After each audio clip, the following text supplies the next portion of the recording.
Harry's Wife, Part 101.34, False Invitation. The Queen of the United Kingdom has passed away. Condolences have been pouring in from around the world. Various nations, their leaders, political leaders, church leaders, celebrities, members of the Commonwealth, have all been paying their respects and issuing their condolences with regard to the demise of Queen Elizabeth. This is the grandmother of your husband. Of course, being a narcissist and unable to exhibit the appropriate emotional empathy, acting with a sense of entitlement, showing no accountability for behaviours, Harry's wife is unable to do what everybody else is doing and stay quiet. Instead, her narcissism drives her to make it about her.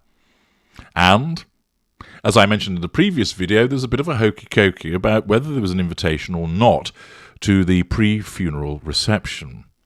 According to an article by Devon McGuinness of CafeMom.com, Prince Harry and Harry's wife accused of faking an invitation to reception before Queen's funeral.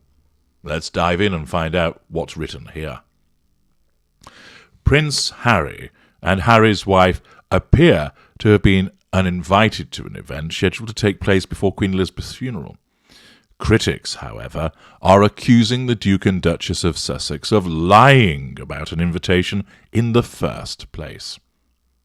The event will host world leaders on the eve of the funeral, with dignitaries and those with important political connections in attendance. It was first reported that Harry and Harry's wife were among those confirmed to attend, but not anymore. On September the 16th, royal reporter and friend of the Duke and Duchess of Sussex, the improbably named Omid Scobie, lieutenant, announced that Harry and Harry's wife were asked to join King Charles as he holds a reception at Buckingham Palace the evening before his mother is laid to rest. Representatives from almost every country, some exceptions such as Russia and Syria, attending, including New Zealand PM Jacinda Ardern, ambassadors from Iran and North Korea, and making an extremely rare public appearance, Emperor Naruhito and Empress Masako of Japan, the reporter tweeted. Royal fans and critics know about the frosty relationship between Harry's wife and the royal family. There's been a lot of drama over the past few years with their relationships. So many people took the news that an invitation was extended as a sign that the death of Queen Elizabeth helped mend relationships. The following day, however, Scobie said plans had changed. On September the 17th, Scobie shared a follow-up tweet announcing that Harry and Harry's wife would no longer be attending the reception. Update. A palace spokesperson has reiterated this morning that Sunday's state reception is for working royals only. He wrote, no further comment or guidance on why the Sussexes were invited and now seemingly uninvited. Now, Scobie and the Sussexes are being accused of lying about the invite in the first place. Surely some mistake. The Sussexes telling some porky pies, including the Duchess of Delusion and the improbably named Omid Scobie, Lieutenant Extraordinaire, caught in telling some lies? Surely not. They were not invited in the first place. You made that up, someone else accused the journalist. They were never invited, another critic tweeted. It was reported days ago that only working royals would attend. Nice try stirring the pot in an attempt to get them in there. Please provide a screenshot of the Sussex's original invitation, or it didn't happen, and somebody is a liar, tweeted someone else. They were never invited, someone else shared. This was you baiting. Critics also said that the note about them being invited in the first place was an attempt to get an invite. I think you and they and the rest of their camp were the only ones putting it about that they were invited, suggested another person. Trying to force an invite, were you? Looks like it. This is a straight-up lie, Omid, one critic tweeted. The palace said that the Sussexes were never invited. Therefore, they couldn't have been uninvited. Why are you trying to manipulate them with your tweets and manufactured outrage? Or They were never invited in the first place, and you put a completely false story out there again, which caused this whole media circus during a time a family is in mourning, wrote someone else. Chances are that we'll never really know what happened, states the article, and it's going to have people talking from both sides, but hopefully the family can mend their relationships and support each other through grief. It appears straightforward, doesn't it? They're not working royals, the event is only for working royals, therefore they're not invited. And they weren't invited. Instead, however, that threatens Harry's wife's need for control. It suggests to her that she's not important. Leaving aside the issue that she wanted to step down, of course, as being a working royal, it was her choice, and old Ginger Bollocks went along with it. Leaving aside that her own behaviour and conduct would mean that she was lucky that she was even allowed into the country. But remember, of course, her narcissism compartmentalises all of that and doesn't see that she's the problem.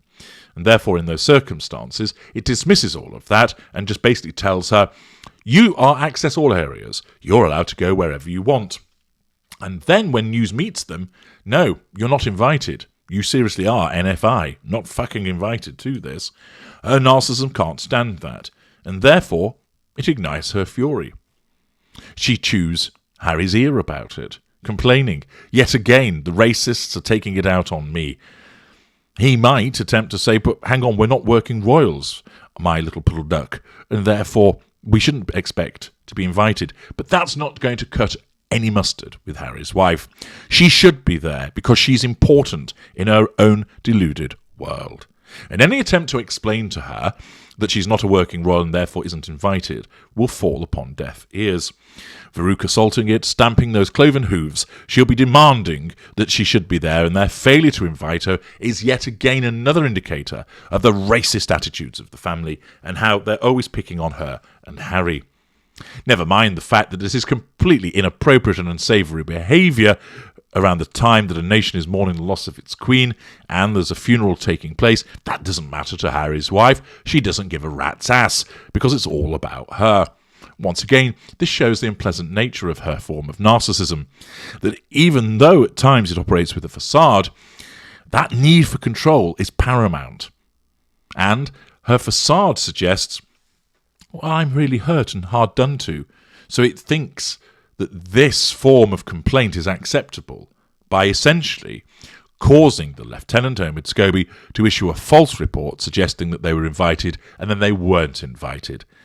It shit stirs on the eve of the funeral. It detracts from what's going on, but of course it's all done as a consequence of Harry's wife's narcissism needing to nullify the threat to control by causing it to appear that they were invited when they were not.